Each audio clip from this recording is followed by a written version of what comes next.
Good evening, everybody, and welcome to the Macmillan Education Iberia Spotlight on New High Five event. My name is Louise Connolly. I'm the events manager at Macmillan Education Iberia, and I am delighted that you could all join us here this evening. I hope that you're all doing well as possible, given the circumstances. This has been a very difficult year for you. And I really think that we should all give you a huge round of applause for the tremendous effort that you have made this year to keep schooling going. So well done to you all. And now, well, all that remains, but it's the most important part, what remains is to introduce Joe Ramsden. Welcome, Joe. Thank you for being here with us. Hi. Thank you for being here with us this evening. Joe Ramsden is a primary teacher in a state school in Cartagena.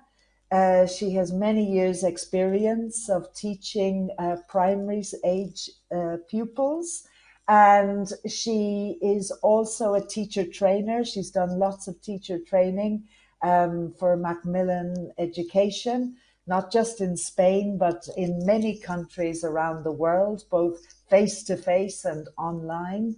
And also she is one of the authors of New High Five Levels 1 to 4, as well as other Macmillan courses, Macmillan Natural and Social Science, and Play with Patch and Patch the Puppy, which some of you may remember. And so it's a real pleasure to have Jo here today with us. Her talk is called Getting to Grips with Mixed Ability. So over to you, Jo. Thanks very much, Louise. It's lovely to be here with everybody today, and I hope you're all well, and thanks so much for giving up your time to be here. Now, as Louise says, I work in a state school in Cartagena. It's part of the British Council Bilingual Project, and I teach science, arts and crafts, and English. And this year I'm working in year 2, and we are using New High Five Level 2 in our English sessions. Now, to get the ball rolling, I'd like to start off with a quick poll to see what levels you are teaching.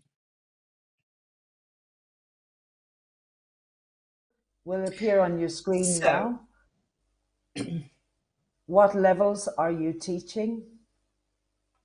And the options are pre-primary, levels 1 to 3 of primary, levels 4 to 6 of primary, or all levels. And the answers are coming in fast and furious, and we seem to be neck and neck between the different levels of primary. Doesn't seem to be anybody from pre-primary yet. We'll just give it a couple of seconds. Yeah, levels 1 to 3 are at 38%. Levels 4 to 6, 25%, and all levels, all levels, 38%. Yeah. Oh, quite a lot of people teaching all levels then, so. Yes, actually it's changed again. Just let me just add 50% levels 1 to 3, levels 4 to 6, 20%, and all levels 30%. Great. Thank you, everybody. Yes, thanks very much for that. So that's interesting. There are quite a lot of people there teaching all levels. So we were just discussing earlier on about what a struggle that must be at the moment with all the information that we've got to get through. So today I'm going to be talking about mixed ability, and I wanted to start off with a definition. According to Macmillan Dictionary, a mixed ability class is a class including or designed for students with different levels of educational ability. And when we talk about mixed ability, we're aware that there are many different factors that can affect our young learners' ability to progress in the classroom. And here are a few of them that we already have in mind. Some pupils that we have in our classes may have had some contact with English before they come up. They may have had English lessons in preschool, whereas others may not.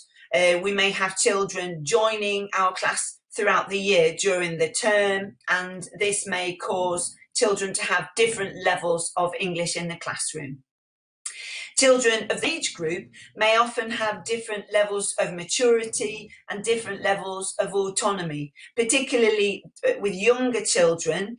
The gap is quite large until they get higher up the school and the gap closes a little bit. Children may have different learning styles. Some students learn best visually, others through oral or heard information, others through reading, and many, particularly younger learners, through kinesthetic experiences. Some children pick things up really quickly, straight away, whereas others may learn more gradually and need different types of inputs to internalize that content. They may have different levels of motivation. English is, of course, many of our students' favorite subject, but there are others who are more reluctant language learners and they may prefer PE, or they may have a different favorite subject. Personality as well also comes into play. Shy children may find it sometimes uncomfortable to speak out in front of the whole class, and they may allow more extrovert pupils to dominate, which is going to help with the extrovert children's learning. Other children may have a different shared language at home, so they may be learning through different script as well, which may take up some of their time. And then there are other children who may have been diagnosed with dyslexia, ADHD, or autism. Now, on top of these factors that we always have to deal with in our classes, it's now over 12 months since our world was turned upon its head, and the coronavirus pandemic has created a whole new set of factors that we need to take into consideration. So over to you once again. I want you to think now, in addition to the factors that we've just looked at, we're battling with a part-time week, lockdown, masks, and social distance. Which of these additional factors do you think have contributed most to extending that learning gap? Okay, so we'll give you a couple of seconds to answer that question. So apart from the factors that Joe outlined in the previous slide, what other factors do you think have extended the learning gap due to the current situation? And the options are part-time week, lockdown, masks, or social distancing. And we're getting answers in. It seems that the lockdown is coming up as first, although that's changing a little bit. Lockdown, 50%, masks, 63%, social distancing, 38% at the moment. It's changed again, lockdown and masks together. Okay, we'll just give another second for that to come through. Okay, I think we can say definitively, lockdown, 60%, masks and social distancing, 50%, and part-time, 9%. Part-time week, 9%. Well, for me, the winner was the part-time week, but that's just me personally, because I find that it's something that's created an enormous extra workload. I've now got a blog, I've got a YouTube channel, I've got accounts with Kahoot, with Loom, with WordWall, and I spend many extra hours videoing myself reading PowerPoints. But I think you're probably right. I've perhaps thought more about myself and my own workload rather than the children. And I think that the lockdown has had a huge effect on their learning. In that period when we moved all our teaching online, not all of the children had access to device, not all of them had internet connection. Some of them received lots of help at home.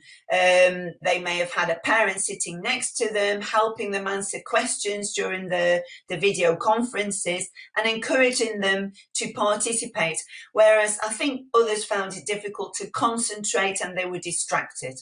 There were other children who were highly motivated, who sent fantastic videos and did experiments.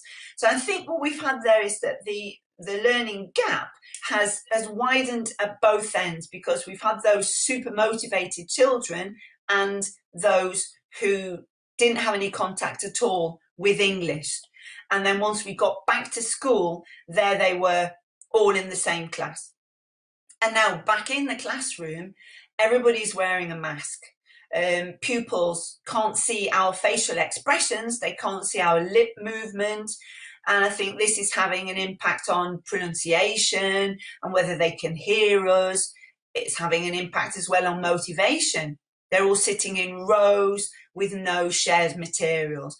So I think there are lots of things that are contributing to the difficulties that we're seeing. So in today's session, what I would like to do is to have a look at some strategies and activities that we can put into place to try to overcome some of these difficulties. First of all, it's really important that we create a comfortable classroom environment and a comfortable atmosphere to prompt our students to take responsibility for their own behaviour and attitude. And one idea is to make a class contract. With older students, we can invite discussion, brainstorming ideas to create that inviting classroom environment with them.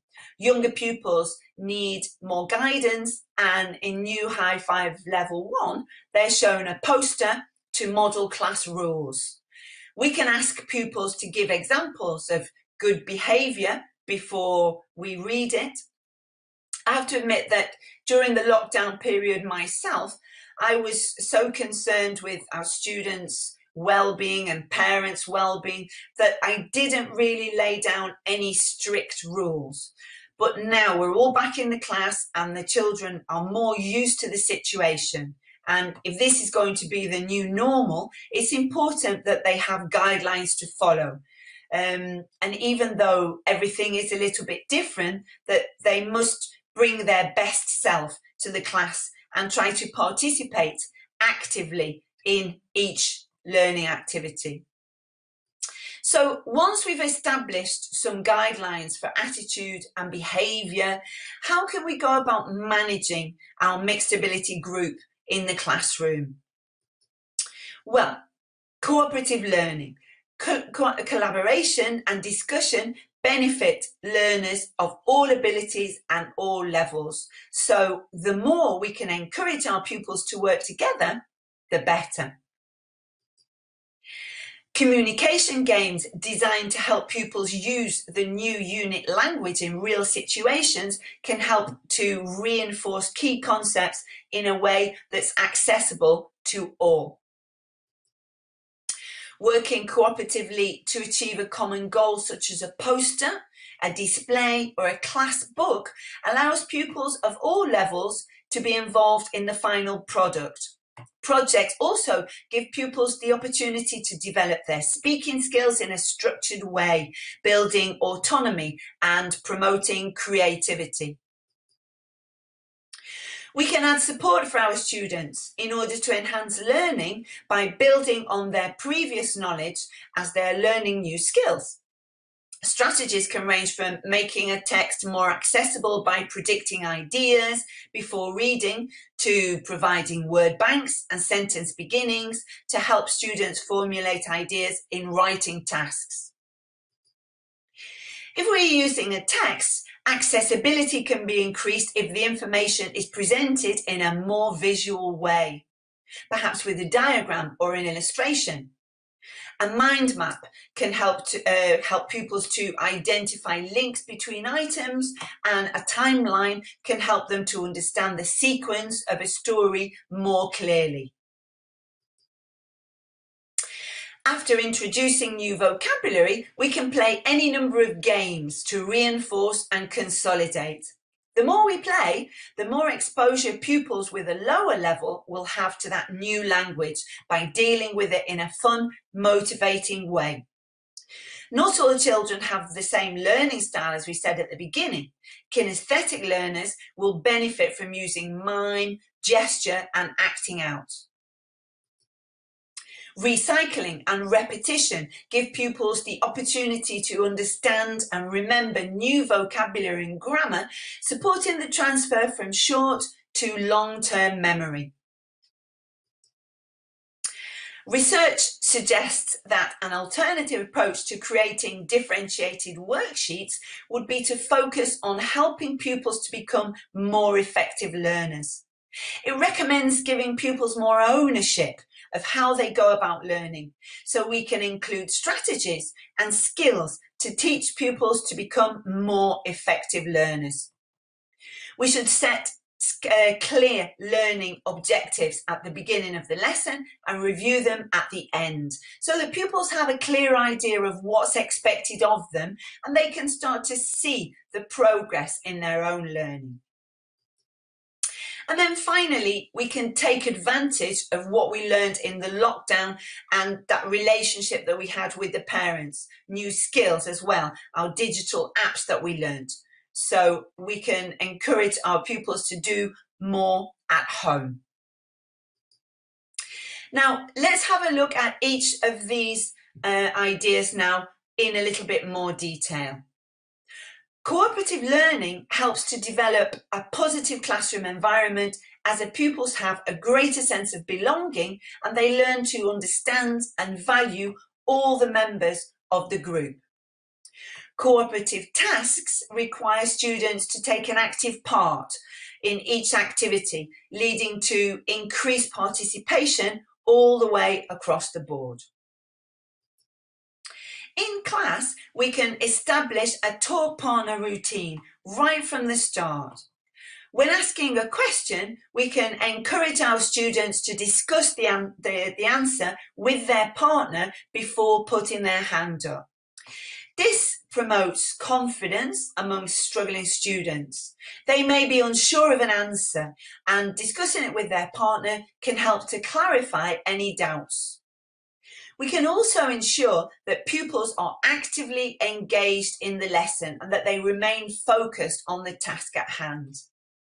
After discussing the question with their partner, the teacher can then choose any pair to give their ideas, and then that can give less confident children the opportunity to speak. And as a teacher, we can congratulate both the children, so that if the more confident pupil has been the one who's given the answer, that they don't feel left out. If we compare a confident child with a slightly lower learning level, that stronger child may take on that role as helper, which can have a positive effect on both pupils. My classes have been working using the Talk Partner strategy since last year, but after lockdown, I found it necessary to remind them of the stages once again. Start with a simple question and remind them to turn and face their partner, maintaining distance, but looking at their partner and with their body facing them. Remind them to take turns and be positive with their partner all the time, praising or helping. Once we've introduced this strategy in the class, it's something that can just become an integral part of all our sessions. Having students think about their ideas individually and then share them with the partner increases the level of student engagement, as everyone is given the opportunity to share ideas with their partner, as opposed to the raised hands approach where only a few volunteers get to participate. It builds confidence where they can try out their ideas in a safe environment before sharing them in front of the whole class. Older pupils can read and answer comprehension questions about a story, working together to find answers before being called upon. In New High Five Level 4, pupils have enjoyed a story about activities that they can do on a rainy day. And after reading the story and listening to it, they can ask and answer the comprehension questions with their talk partner.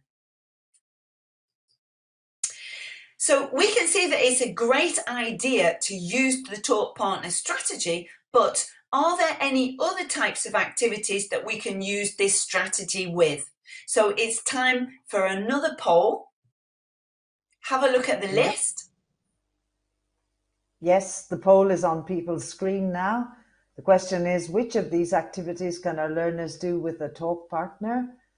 And you've got 6 options: act out a role play, do a questionnaire, play a communication game, correct homework, brainstorm ideas, or read a text. So we'll just give you a couple of seconds to do that. The answers are coming in. Seems like there's 100% for each one. It's going down a little bit now. 100% for act out a role play. 67%, it's gone up to 80%, play a communication game, correct homework. It's gone down again a little bit as the answers are coming through, but it seems like 100% are saying act out a role play. 71% play a communication game. 50% correct homework, brainstorm ideas, and there's 22%, now up to 30, do a questionnaire and read a text. Okay, I'll just give 1 or 2 more seconds just for that to for the final answers to come in. Okay, I'm going to stop it there. We've got 100% for act out a role play, 83% play a communication game, 42% brainstorm ideas, and we got 33% for do a questionnaire, correct homework, and read a text. Thank you, everybody. Yes, that's great. So I think that we can see that there are definitely options for doing all of these. And everybody said, definitely we can act out a role play. So pupils can certainly practice reading a dialogue. Even if they're socially distanced, they can act out a little role play. Quite a lot of you said that they can do a questionnaire. They can do a questionnaire or a quiz together. As long as each child has got their own paper, they can ask the child sitting closest to them. That's another thing that they can do with their talk partner. There are also quite a lot of answers for a communication game. Any kind of a barrier game will still work very well. The distance between the pupils means that they can't see each other's card or paper, although they may need to speak up a little bit to be heard with the distance. There were not so many votes for correcting homework, but I think that if we have children check their homework before they hand it in, it's an opportunity to clear up any misconceptions at an early stage. They can correct it before they hand it in rather than after. They can brainstorm ideas with a partner. This allows individuals to gain confidence with their ideas before speaking in front of the group. And they can read a text together as well. They can take turns to read a text or a story, perhaps line by line, or taking on different characters and roles. Everybody is involved and interacting at the same time. So once the pupils are taught the strategy of working with a talk partner, we can use this for any number of different tasks, ranging from practicing a question and answer exchange to saying a tongue twister, inventing a new verse for a song, or even ranking their favourite type of pizza. The communicative methodology that we use in our English language classroom is particularly suitable for groups with mixed levels. If children see the activities as being fun and engaging, they're more likely to participate, which will help to bridge that learning gap little by little. Communicative activities can range from pair work questionnaires and guessing games to barrier games and role plays, as we've seen earlier. As long as pupils maintain distance and each has their own set of cards, we can continue to play communication games as always. In fact, it's perhaps more important than ever that our pupils get as much speaking practice as possible in the classroom to make up for that lost time during lockdown. In this communication game from New High 5 Level 4, pupils discuss what transport will be like in the future. They do that with a partner, they take turns to ask and answer, and then they complete a chart with their partner's answer. So if we pair our pupils carefully so that they can support each other, that can help. This next communication activity that you can see here is designed to help pupils associate activities with the corresponding season. One pupil has a set of laminated pictures. These are taken from the vocabulary presentation section from Navio. And then the other pupil has the verbs listed in sentences. The child with the sentences reads out the sentence, her partner picks up the picture, and then they will put it in the correct season. So I'm going to show you a short video clip where you can see this activity in action in one of my classes.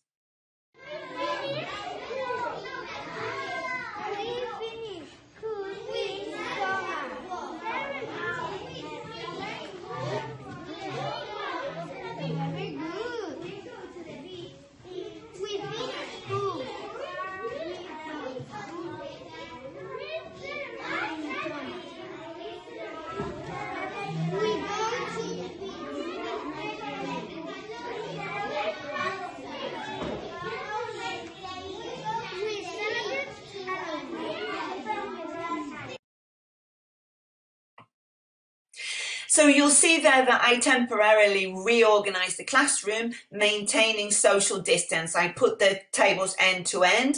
Everyone used gel before I gave out the activity. And then once we finished, the activity went into quarantine on the top shelf for a few days. But the pupils were able to work together and share those ideas. Now, moving on to projects. Working cooperatively helps all the pupils in a group to achieve a main goal. In New High 5, each of the projects has carefully staged activities, beginning with a class discussion. This project from Level 2 is to make a class book about pets. Each pupil makes a page about their own pet, and these are collected together to make the class book. We can begin by brainstorming pets all together, building on pupils' previous knowledge. This gives everybody a chance to review or learn any vocabulary that they may have missed during the lockdown. Pupils then interview each other to find out about their pets. Now, this can be done from their seats, interviewing only the children nearest to them, or you could take them outside into the playground where they've got more space to move around. After the questionnaire, pupils work individually using a clipboard to collect ideas about their own pets. They then go on to use these ideas to help them to write sentences about their pet. So you can see that the project is very carefully staged. We've got the review of the vocabulary, that we've got the interview, and then this stage here is very carefully scaffolded, so the pupils are writing a draft before they move on to making their actual project there itself. So the final stage of the task is to use their digital skills to create a Word document for the class book. Now, this is a task that could be set for homework if you don't have access to the computers at the moment. And then once the task is complete, pupils present their page to the class, and then they evaluate their own participation in the activity. And then we've got the book, which remains in the class and has everybody's work in it. Here's one example. This is an example that a child this year did at home, because as I mentioned before, we're not allowed to use the computers at school. We can introduce strategies for making text more accessible for our mixed ability classes. When we work on a reading comprehension, we can use pre-reading activities to predict content. We can do that from the title and from the images, so that when the pupils read the story, they've already got an idea of what the story is going to be about. This story here is from New High 5 Level 2, and it's from the unit about animals.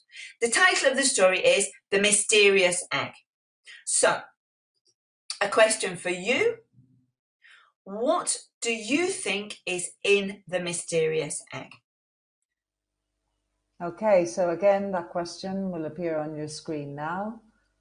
All you need to do is write a short answer, and we'll give you a couple of seconds to do that. The question is, what do you think is in the mysterious egg?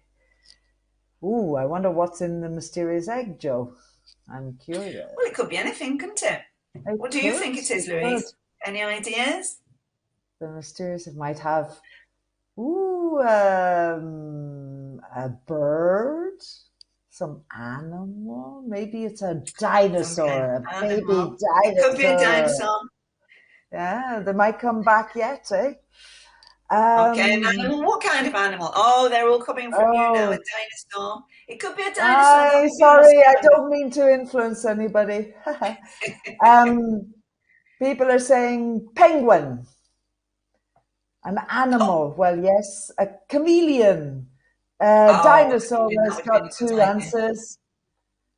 Okay, let's see. Anybody else?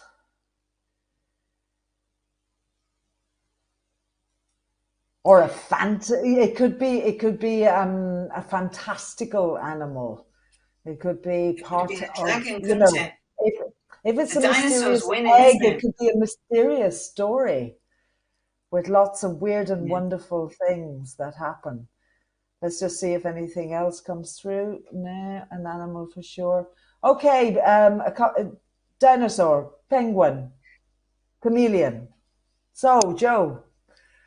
The dinosaur is the winner, but in fact it is a penguin. It was a penguin.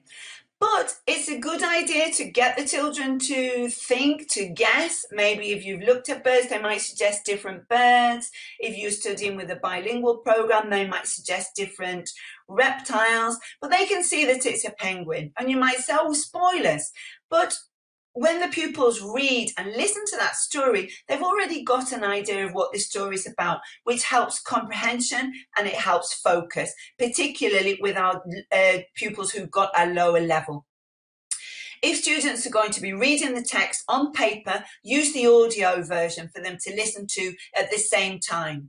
Research shows that students' reading comprehension lags behind their oral comprehension until they reach middle school.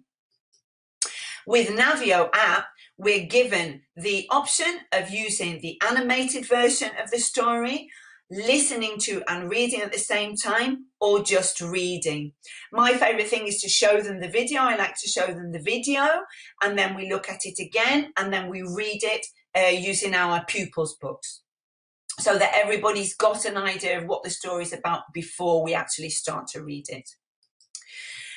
If we want our students to start to write a text themselves, we need to show them a model. Choose texts that are relevant to the age group, texts that they will be familiar with. In this example that you can see here from level 1, we can see that a postcard has been chosen. So we would start off by showing the model postcard and having pupils discuss what they can see with their talk partner. We would give them some scaffolding, so in the way of sentence prompts. There is, there are, or I can see. We could also encourage any lower level students to just use vocabulary until they get the idea. Then the pupils would read the text. But looking at that picture, we're activating that vocabulary that's going to be in the text. Again, if we listen at the same time, that's going to help our lower level learners. After reading and listening to the text, we can do a quick comprehension check with some true or false statements or some simple comprehension questions. And then pupils would write their own postcard, choosing from a selection of words. So it's the postcard that they write in their activity book is basically a gap fill, but they're given choice. So once our pupils are clear about the format and they've completed this very guided version of the postcard, we can then simplify that postcard so that they can write one of their own. In the example that you can see here, I've just chosen 3 areas to write about: the place, actions that we can do there, and of course the weather, because we always like to talk about the weather in our postcard. Now, the structure has been laid out for pupils to see. We start our postcard with dear, it can be dear mum and dad, dear grandma and granddad, and then I've got the sentence prompts for them to use. I am at the. And then for each word sack, we would brainstorm the information collectively. So everyone would give their ideas. What place can we go to? And the ideas that they give are added to the sack. What activities can we do there? Brainstorm the activities and add those to the second sack. And then finally, we brainstormed weather. What can the weather be like? And then pupils will give lots of different ideas about the weather. So each section is in its own sack. You can in fact scaffold this even further and make it clearer for any lower level pupils by writing the sentence prompts in the same colour as you have the sacks, so no one is going to make any mistakes. I am at the could be in blue. I am at the park. I am at the forest. I can, that will be in yellow to go with the right sack, so that our pupils have got lots of help there to write their own postcard. And then each pupil will go on to write and draw, choose their own setting, draw the postcard, and then write about it using that support. If you have a blog, you can set out all the stages for the children to see. Now, this is something that can give them help if they're going to be doing that at home. This is something that I did in the lockdown period. So we had help for places, help for the weather, and then again, help to think about different actions. So you can see that there's a lot of visual support. We've got the word sacks, we've got the sentence beginnings, and we've got help with the structure. We can also use visual support to reinforce routines and activities in the classroom. Use the task cards to show the different stages of the lesson and illustrate any instructions. You can leave them in a prominent place on the blackboard during the activities so that all the pupils have got a clear idea of what to do, and they can use those as reference. This type of visual support is particularly useful for any neurodiverse pupils that you may have in the classroom. One of the factors that we mentioned at the start was different learning speeds. Some of our pupils may need more time to assimilate new key vocabulary, so we can add games into our routines as warmers or fillers to change the pace and reinforce learning. These are some of my favourites here.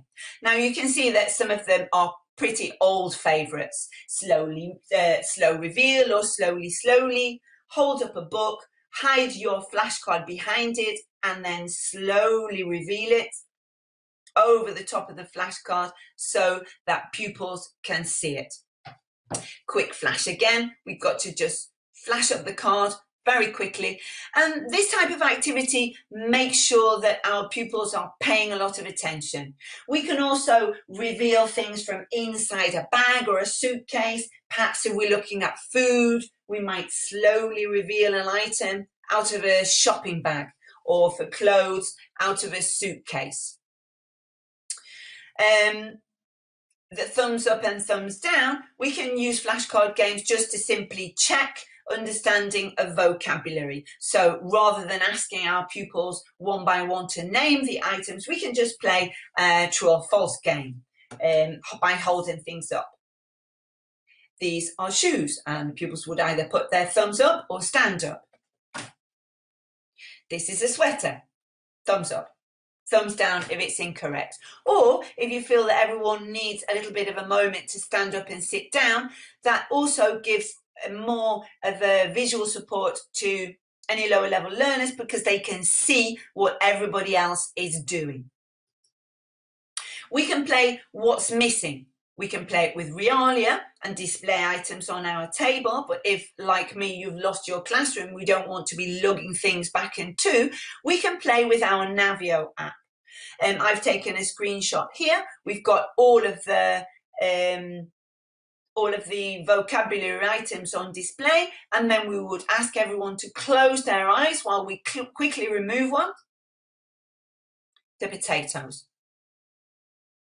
We can also use the Navio flashcard grid to play I Spy. I Spy with my little eye, something beginning with T. Now, you've got different options with the Navio app. You can have only the food items or your vocabulary items on display, or you can have the words available as well if you feel that anybody needs that extra support. Pupils can then go on to play with a talk partner, just giving that extra support. Odd one out. This is another of my favourites. On the one hand, we're reinforcing vocabulary from the set that we're working on and also from a previous set. So we're reviewing. And on the other hand, we're working on our thinking skills. So this type of game is accessible to children at both ends of our scale. Children at the lower end will be able to think about the item that doesn't belong from just a vocabulary point of view and name it. And then those at the higher end of our scale will be able to explain why, which is the odd one out. Well, it's skateboarding. Why? Because the pineapple, carrots and potatoes, those are all food, and skateboarding is a sport. So we've got opportunities for pupils to participate on their own level. We've also got the game Guess Which One I'm Thinking Of, which you can again project all the vocabulary to give support, or just you can project pictures and words again. You can maybe hold a flashcard so that they know that you're not cheating. And you can just say, guess which one I'm thinking of. In this case, I was thinking of the lemons. So pupils have just got that opportunity to say the vocabulary. It's a fun game. It's something that's brief. So everybody's getting the opportunity to practice, but it's just giving that extra support to any of our lower level learners. We can also play action games. As I mentioned at the beginning, not all students have the same learning style. Kinesthetic learners learn best when they can manipulate something or move around, joining in and doing actions. When we are working with action verbs in the Frozen Lake unit of New High 5 Level 2, it's a good idea to introduce an action alongside each verb as you introduce it, so that our pupils learn the new words and the action at the same time. And then playing an action game after the vocabulary is introduced helps to reinforce that vocabulary. So we can do that first receptively, where the teacher says the word and then the pupils do the action. So you would say, smile, everybody, well, smiling over our masks, wave, take a photo, and then change roles so that you do the action and the pupils will then say the word. So we're moving from receptive to productive, but we're getting everyone to join in and do the actions. The more we can get our pupils to work together as well, the better. So once we've practiced these games, we can encourage our pupils to play again with their talk partner. Make sure that all the flashcards are all protected so that pupils can see, and that's going to give them that little bit of extra support. In addition, using actions in songs increases understanding of vocabulary and motivates all learners to join in.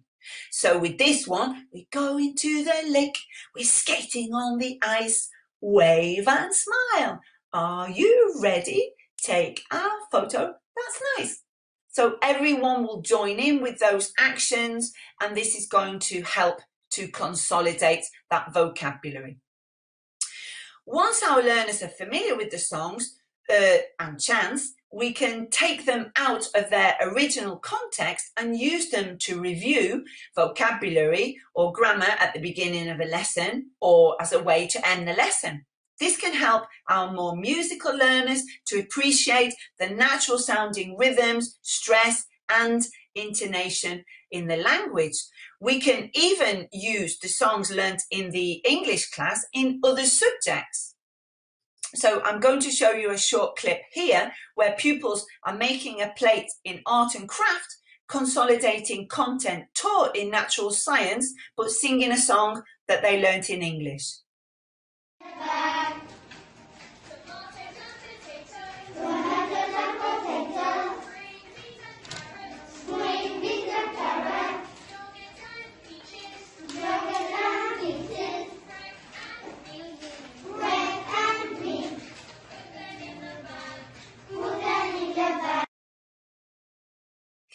The song was just put on as background music while they were all working, but they just started to spontaneously sing while they were working, so there was kind of a double advantage to that. To help pupils internalise the ordinal numbers in Unit 6 of Level 2, we watched an exercise video, and then the pupils wrote their own exercises based on that video to practice the numbers. We also used this as an opportunity to recycle. We recycled body parts, we recycled different actions, and there was plenty of visual support in the way of scaffolding. So the video that they watched was first exercise, stretch your arms. Second exercise, twist your body. So they had support for the spelling of the ordinal numbers, and then they've got the verbs, parts of the body, and then all of the different actions. So pupils wrote the number of the exercise, and then they chose an action and a part of the body. We went outside to do the exercises, and again I've got a short clip so that you can see this activity.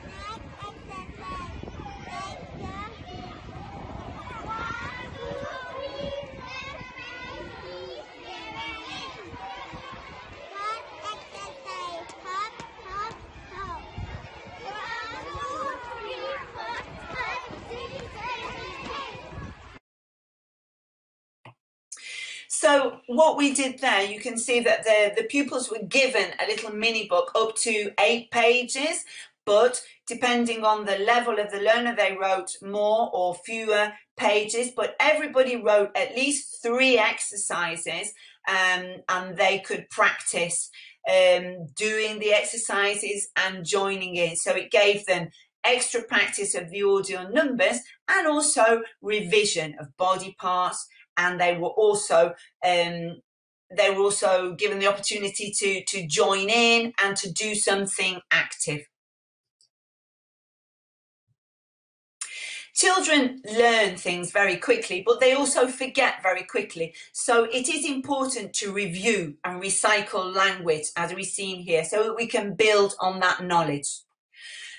This activity here of the footer supports the transfer of vocabulary from short to long-term memory.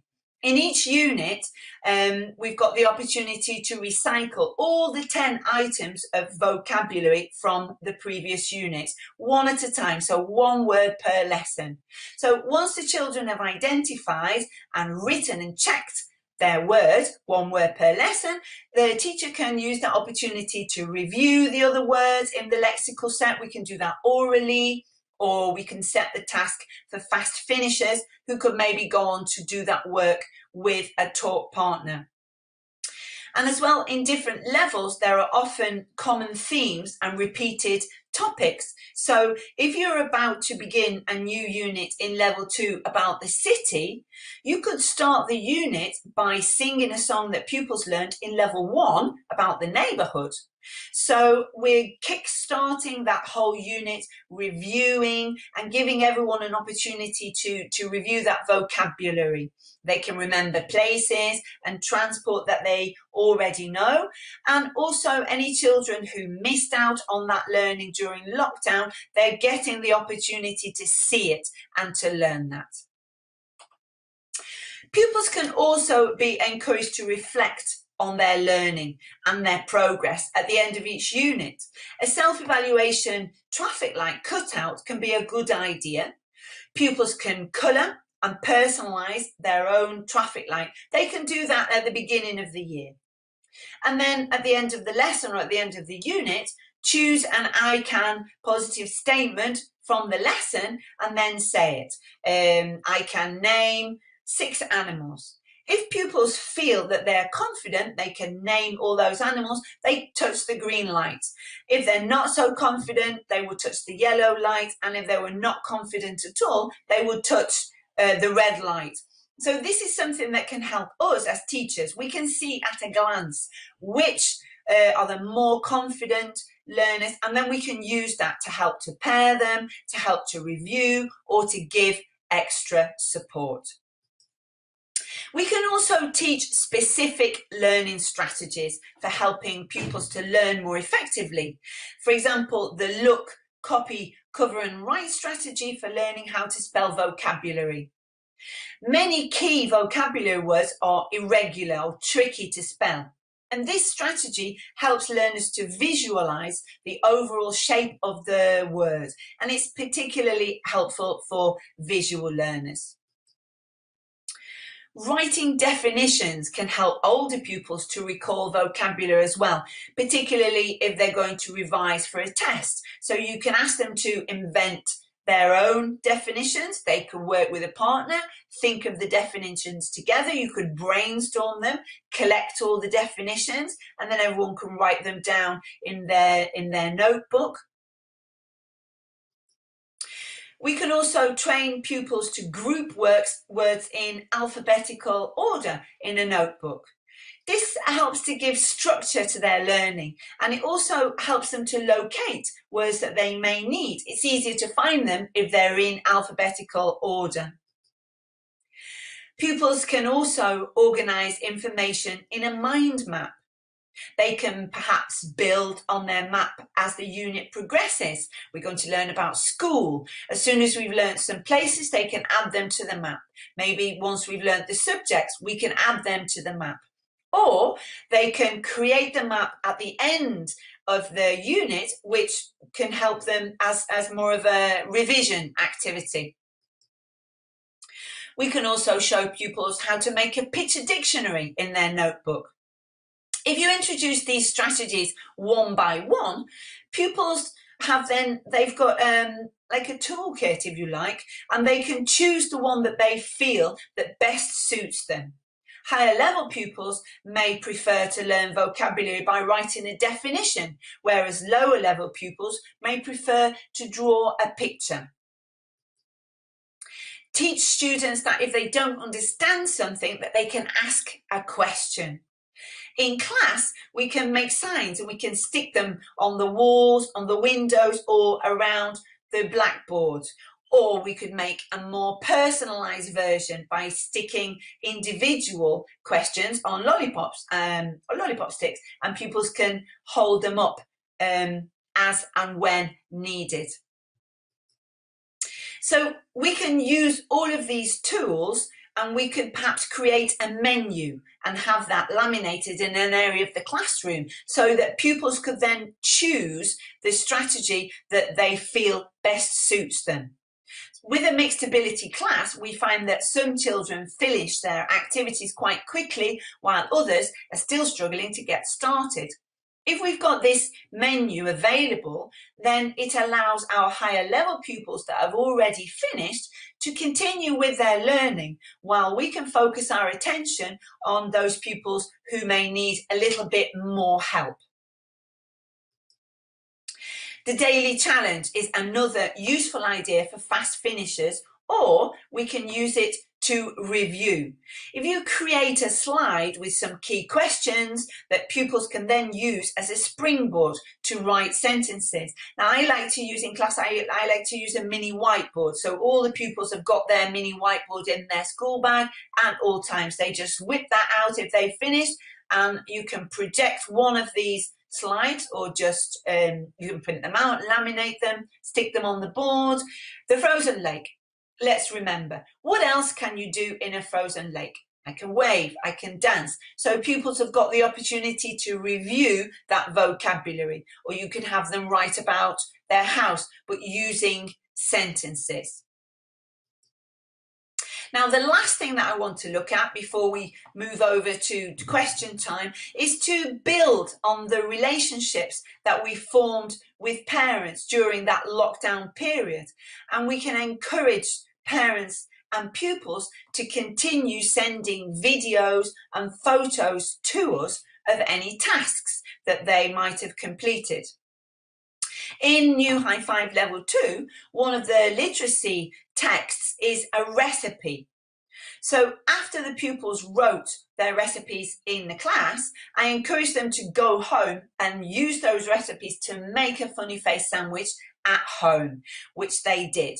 I'd like to show you my favourite. This was my favourite, where we've got, actually, she's made the sandwich with and without the mask, and she's taken the photo with and without the mask. Some of the parents even sent photos of the empty plate after the pupils had eaten the sandwich, and some of them even went on to make pizzas. They sent me photos of funny face pizzas and different things.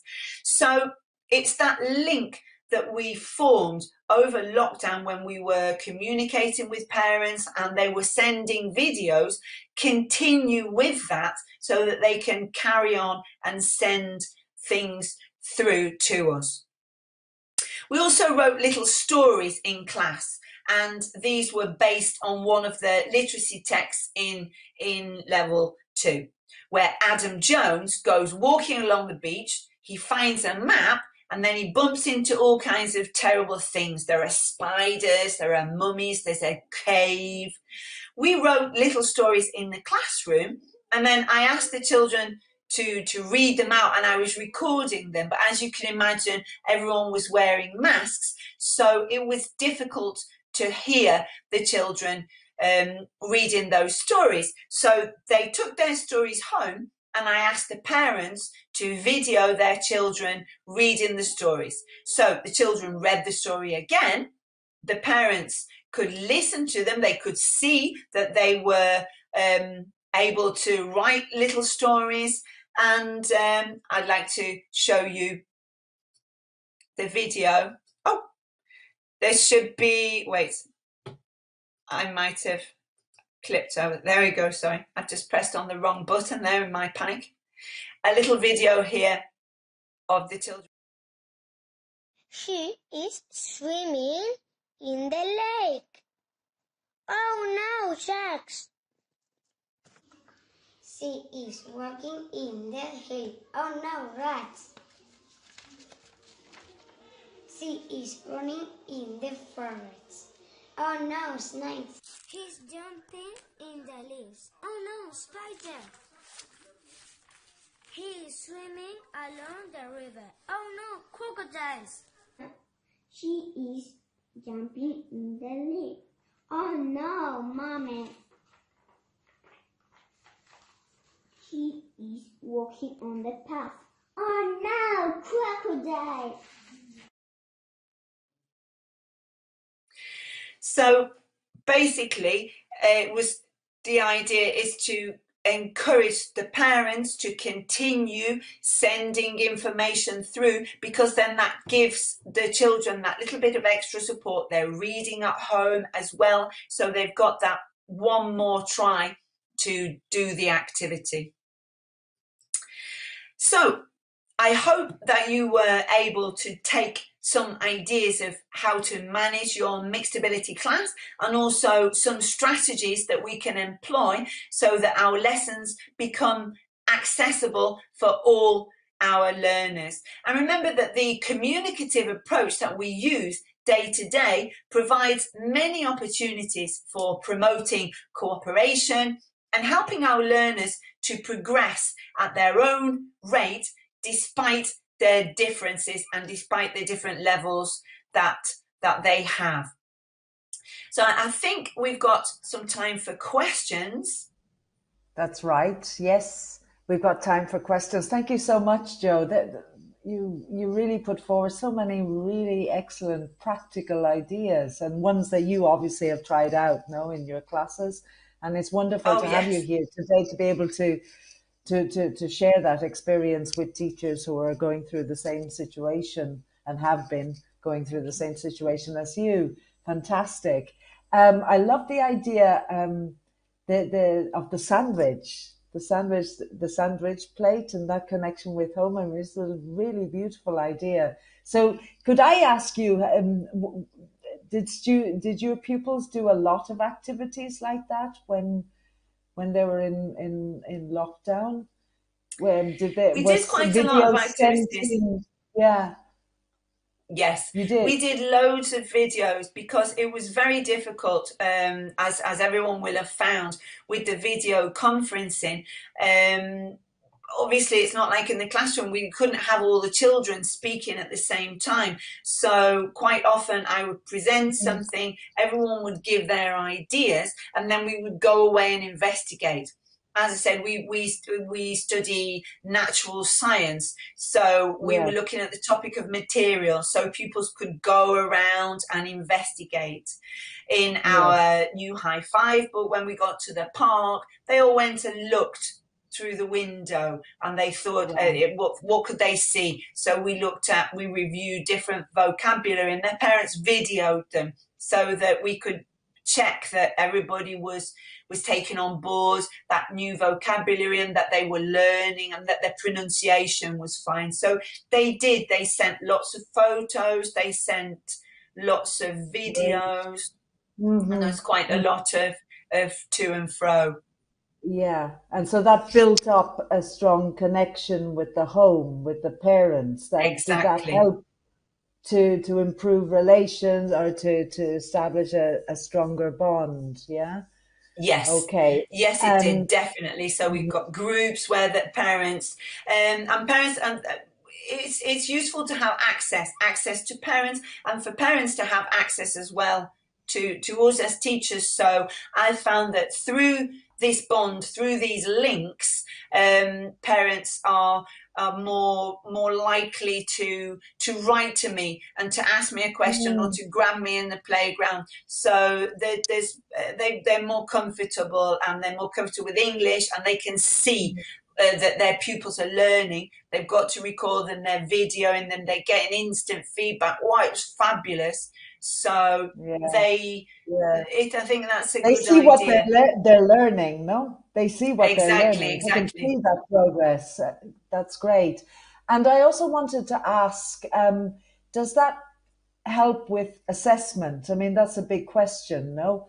Over particularly this period, you know, there's been such a disruption at so many levels. So has that helped to be able to track progress and assess students? Yes, absolutely. It's been key. It's been key for to look at those videos and to see, because as well you can see which children are actually motivated to send you the video. It's difficult to listen to everybody read on a weekly basis. I'm very lucky to have a support teacher who comes in once a week and listens to my pupils all reading, but he comes on a Thursday. So my 5 children who stay home on a Thursday, they don't get listened to. So if they send a video, that helps. So if children are reading, we can ask them just read something at home, and the parents will send that in. It makes it much easier to assess them. So that definitely helps. Great. Yeah, I can see that. There is a question about in terms of, because you talked about pronunciation and masks, and the mask wearing does affect how we speak and how we're heard, how we hear each other. Yes. So what how have you dealt with that? Do you think you've developed ways to improve that? I don't know, well, not to completely overcome it, because I imagine it's difficult to do that, but have you been able to kind of compensate in any ways? Could you explain what your experience Yes, has been? it's been very difficult, but I think here the blog has been a great help. So having a blog and then recording myself reading things. Okay. So if you're working on the tongue twister, if you're on a particularly tricky sound like a th sound, children can't see the shape of your mouth, so it's a good idea to record yourself. You can even, I mean, I've even now used videos that I've recorded of myself in the class, and I've shown the video of Okay. myself rather than doing it myself, because they can't see my mouth movement. So if you record Mm, yourself saying the tongue twister, then they can see that, and you can that's really upload it. good. I'm sure you've all got Absolutely. YouTube channels, and Yeah, so exactly. Exactly. all of these things that we had to learn in lockdown, I Mm, think that we can still use them. So exactly. videoing So that, yourself can help as well. yes, absolutely. And this is, although you invest time in that when you make the video, as you say, you can Yeah. recycle it.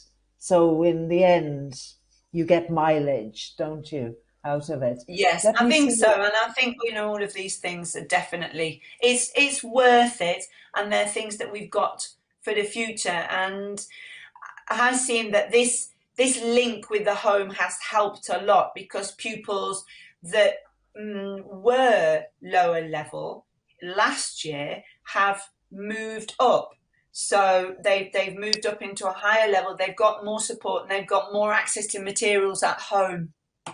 Yes. That's helped. And the dealing with materials, another question, how you organize your materials. I mean, you have to be super organized, don't you, to be able Yes. to manage and to, well, the whole health and safety question of Yes, using that's materials. really, it's really, really tricky. Gel is key. Everyone comes into the classroom and then they've got their gel. And then if we do use any communal material, which is very wet, perhaps a dice game, everyone has an individual dice, which then each child puts into a box, which gets taken away and washed and disinfected. So things like that. But I think rather than carrying around lots of flashcards and realia, Navio is fabulous because Mm, you've got everything there. So it's easy to use, and you can use it for all of those games that we looked at. We can just use. I switch it on to grid view. And in fact, I oh, use it yes. just all the time, and I go back and we even just do guess which one's next. Which one do you think is going to be next? So we've got them all face down and we just click. Hmm. So everybody's constantly reviewing vocabulary, and you can just project all of those flashcards, and it saves quite a lot of time. You have to stick up all your Yes. flashcards with blue tack, so it's great. So it's a really good, yeah, it's a really good resource. So people should have a look at it and make more use of it, I would say. Yeah. I mean, Yeah, one I think it comment, is there a is a, time saver. yeah, yeah, both not just now, but longer term as well. Yes. Um, a couple of comments. People are thanking you. Thank you so much for the talk. One person has had to leave. They've got to pick up their daughter. Um, it's another person is saying great to attend this session, to listen to you, because of the ideas. Obviously, it's very, very practical, and these ideas can be put into immediate practice, not just for English classes, but also other subjects as well. Um, the person has a limited timetable, I mean, limited number of hours of English, so they can't do all the activities in the course. But that's actually true with any course book, isn't it? You have to select and you have to adapt. Yes. That's natural. And also, it's not just a question of hours, it's a question of the students or the pupils themselves, the kind of group that you have. So what you do in one group will not necessarily work in the same way in another. So, Exactly. yeah. And so you might need more support. You might just choose your favorite game and just play that, or choose the children's favorite game. Yes, exactly. Another question is, have you got individual materials for each of your students? Oh, yes. Yeah. You mentioned it to Yes. me before do you remember before we were doing some checks before we started, and you were talking about that. So yes, if you'd I was like talking about to how explain. strong I am carrying everything around. Yes.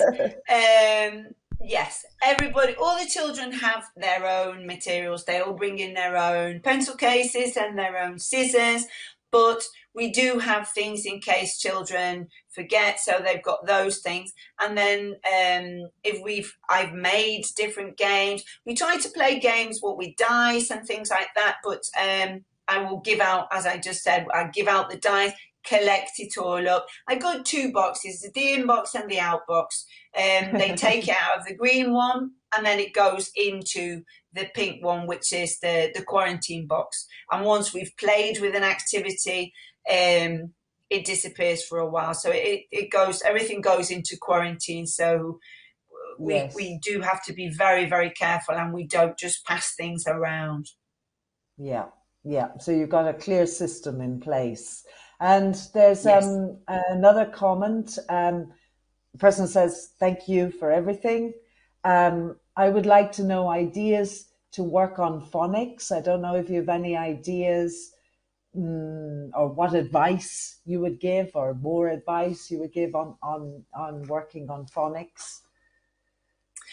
Well, if people are using New High 5, they do have access to the Captain Jack Magic Phonics, which is very useful. That's got lots of games. It's very, very complete. So if you wanted to work on phonics systematically, going through all of the sounds, that for me will be the place to start.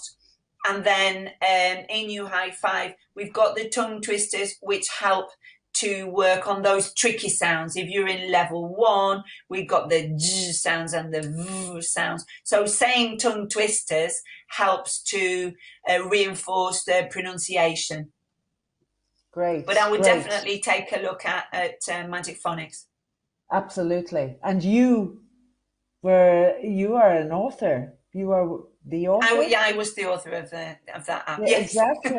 Exactly. Yes, that's why I know that it's very good. Exactly. Excellent. But it's great. It's got games. It's got all kinds of things.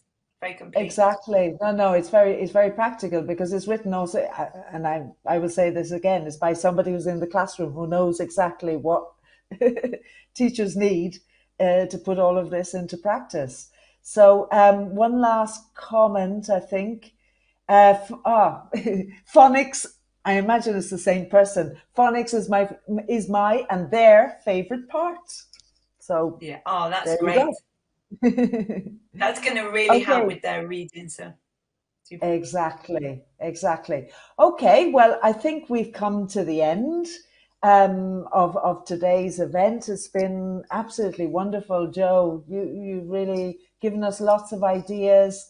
It was very clearly presented, ways to bring the different levels together in the class to respond to this mixed ability in the classroom, which has been accentuated by the lockdown and then post-lockdown, with all the different restrictions in terms of social distancing and mask wearing, etc. So thank you so very much for that. It's been a real pleasure. We hope to see you again sometime in the near future. It really is wonderful to have you here to share your ideas and experiences. And I'd like to thank everybody out there for joining us this evening. As Joe said, taking time out from your busy schedules to be here with us. I hope that you have found this event and the ideas of use and relevance to your classes. Good night. Well, good evening, I should say. It's not night yet. The night hasn't fallen yet. Good evening to everybody. I hope you have a lovely evening. I hope you have a really good rest of the week. And I wish you all the very best with the rest of the course. I hope it's as best as possible as it possibly can be. And I do hope that the next year's course, 2022, will be a better one for everybody. So thank you very much and see you again soon. Bye.